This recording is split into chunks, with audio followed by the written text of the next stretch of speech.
Hello दोस्तों, मेरा नाम है राकेश सैनी। सबसे पहले दोस्तों आपको सबसे पहले मेरा प्यार भरा नमस्कार। दोस्तों आज की वीडियो में हम बात करेंगे कुछ क्वेश्चंस जो इतिहास से रिलेटेड हैं। आने वाले एग्ज़ाम में इन क्वेश्चनों से भी या इतिहास से अच्छे खासे क्वेश्चन पूछे जाते हैं। चलो वीडियो स्टार्ट करते हैं और पहले प्रश्न पर बढ़ते हैं।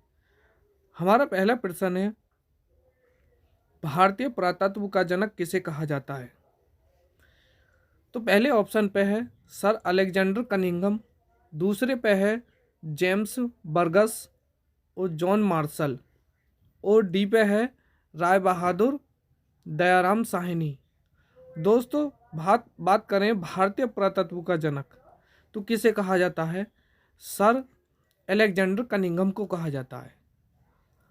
इनके सहयोग से किनके सहयोग से? राय बहादुर दयाराम साहनी के सहयोग से इन्होंने क्या करा था? भारतीय पुरातत्व के जनक में सहयोग करा। अब दूसरे प्रश्न पर बढ़ते हैं।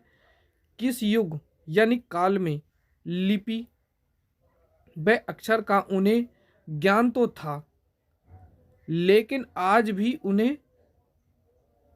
उनसे वो पढ़ा नहीं गई? यानी कहने का अर्थ, हमारा युग यानी कि इतिहास को 3 भागों में डिवाइड किया गया है। पहले नंबर पर प्राक ऐतिहासिक काल, दूसरे नंबर पर आद ऐतिहासिक काल और तीसरे नंबर पर ऐतिहासिक काल। इन 3 भागों में ही हमारा इतिहास, पूरा इतिहास बटा हुआ है। तो सबसे पहले जो काल आया है हमारा प्राक ऐतिहासिक काल, इसमें मनुष्य क्या करता था? इसमें अनपढ़ था। और आद ऐतिहासिक में कुछ तो ज्ञान हुआ, लेकिन वो क्या करे, उन ज्ञान में पढ़ नहीं पाए। यानी कि चित्र बना दिया, जैसे शिकार करते थे जंगलों में जाकर, और वो क्या करते थे, उन्हीं को आके दीवालों पे क्या चित्र बना देते। उन चित्रों का, जैसे शिकार करते हुए का चित्र बना दिया, तो उन चीज़ों को आज तक क्या गया है, पढ़ा भी नहीं गया है। तो वो किसकी युग में थी? वो आद ऐतिहासिक काल में थी। और ऐतिहासिक काल किसे कहा जाता है? ऐतिहासिक काल जो आज का इतिहास काल है उसको कहा जाता है। तो इसका सही आंसर क्या बनेगा? A answer. अब बात करते हैं तीसरे प्रश्न पर। हमारा तीसरा प्रश्न है, महाभारत का फारसी अनुवाद जो किसके समय हुआ? अकबर के। अकबर के समय में जो रजनामा किसने लिखी? सबसे पहली बात, महाभारत का फारसी में जो अनुवाद हुआ है वो किसके किसके शासनकाल में हुआ? अकबर के शासनकाल में हुआ है। और अकबर किसके पुत्र थे? अकबर है हुमायूं के। हुमायूं। और हुमायूं किसका पुत्र था? तो ये था बाबर का। बाबर। तो जब इनका हुमायूं का पुत्र क्या है? अकबर। तो अकबर के शासन काल में रहते थे बदायूनी। इन्होंने ही महाभारत का फारसी में अनुवाद किया और नाम क्या रख दिया? नाम दिया रजनामा। तो इसका सही आंसर क्या बनेगा? A answer.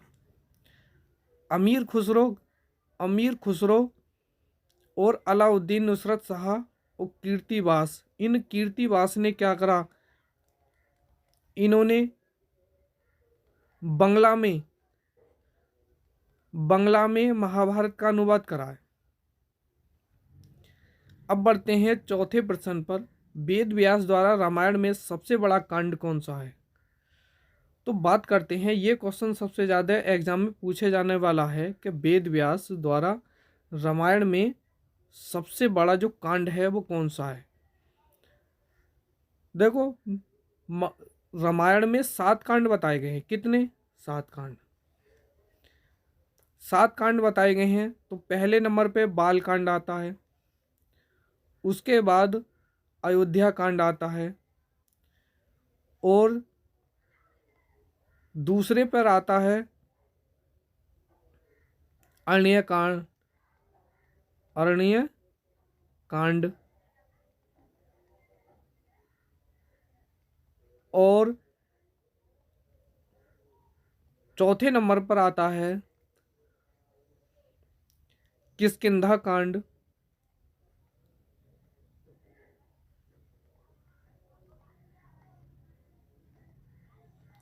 किष्किंधा कांड। और पांचवें पर आता है सुंदर कांड। और छठे पर आता है युद्ध कांड।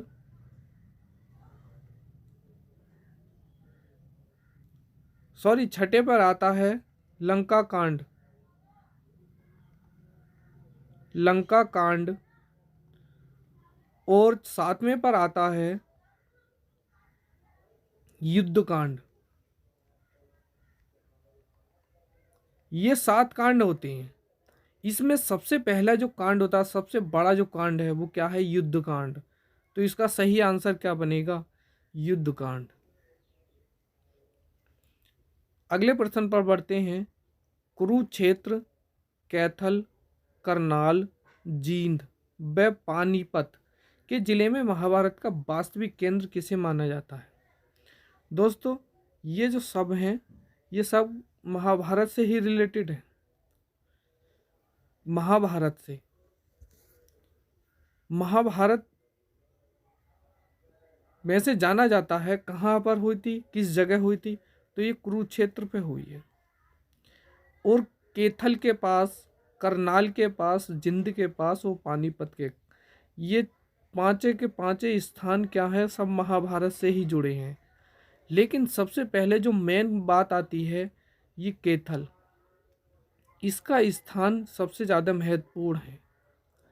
जैसे 100% है, 100% में से कोई वस्तु है, तो ये माना जाता है कि 70 जो परसेंट है, जो महाभारत का जो युद्ध हुआ था, वो इस कैथल के स्थान पर हुआ, कैथल पे हुआ है। तो इसका सही आंसर क्या बनेगा? कैथल।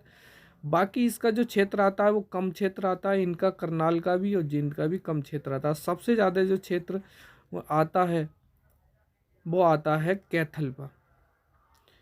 अब बात करते हैं छठे प्रश्न पर। श्रीनगर का संस्थापक किसे माना जाता है? तो श्रीनगर का संस्थापक पहले ऑप्शन पर है अशोक, दूसरे पे हर्षवर्धन, और तीसरे पे है कल्हड़, और चौथे पे है जनुल आबदीन। तो इसका सही आंसर क्या बनेगा? श्रीनगर का संस्थापक कौन है? अशोक था। अब बढ़ते हैं अगले प्रश्न पर। अगले प्रश्न है हमारा, उपनिषद शब्द का शाब्दिक अर्थ क्या है? तो इसके इस ऑप्शन पे देख लेते हैं। पहला ऑप्शन है उपनिषद का अर्थ क्या है? तो क्या है? गुरु के समीप बैठकर एकांत में सीखना। दूसरा है गुरु से दूर बैठकर एकांत में सीखना। तीसरा है गुरु के घर जाकर सीखना, या गुरु के साथ रहना। तो इसका सही आंसर जो बनेगा, गुरु के समीप बैठकर क्या करना? एकांत में सीखना, क्या कहलाता है? ये उपनिषद का शाब्दिक अर्थ है। इसका सही आंसर ए। अब बढ़ते हैं आठवें प्रश्न पर। जो आठवां प्रश्न है हमारा, शिक्षा किसको दर्शाती है?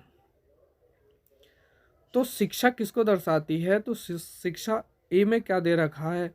ए में दे रखा है वाक्यों के स्पष्ट उच्चारण हेतु इसका निर्माण करना है, या शब्दों की उत्पत्ति हेतु नियम बनाए गए हैं इसके अंदर, या वैदिक साहित्य ने गायत्री मंत्र की रचना करी है, या इसमें ज्योतिष शास्त्र के विकास को दर्शाया गया है। तो इसका सही आंसर जो शिक्षा को दर्शाती है, वो वाक्यों के स्पष्ट क्या है? उच्चारण हेतु इसका निर्माण किया गया था। अब बढ़ते हैं नवें प्रश्न पर। जो हमारा नवा प्रश्न है, पुराणों के रचयिता। सबसे पहले बात, पुराणों की रचना किसने करी थी? रचयिता किसने करी? लोमहर्ष ने। और लोमहर्ष के साथ साथ इनका जो पुत्र था वो एक और था, जो हमें बताना है इस पहले प्रश्न में। तो उस पुत्र का नाम क्या है? उग्रश्रवा था, या शूद्रक था, अश्वघोष था, या प्रणिक था? तो इसका सही आंसर जो लोमहर्ष के साथ बच्चों जो लोमहर्ष के साथ जो उनका पुत्र हुआ था वो था उग्रश्रवा। इन दोनों ने मिलकर क्या करी है, पुराणों की रचना करी है। तो इसका सही आंसर क्या बनेगा, ए। अब बढ़ते हैं, अंतिम प्रश्न होगा हमारा इस वीडियो का। अंतिम प्रश्न, कीर्ति कौमुदी द्वारा रचित है। तो कीर्ति कौमुदी किसने लिखी है, सोमेश्वर ने या बालचंद ने, जयनंद ने और मेरुतुंगा ने। तो इसका सही आंसर क्या बनेगा, इसका सही आंसर बनेगा सोमेश्वर ने। दोस्तों आज की वीडियो कैसे लगी हमें कमेंट बॉक्स में अवश्य जवाब दें।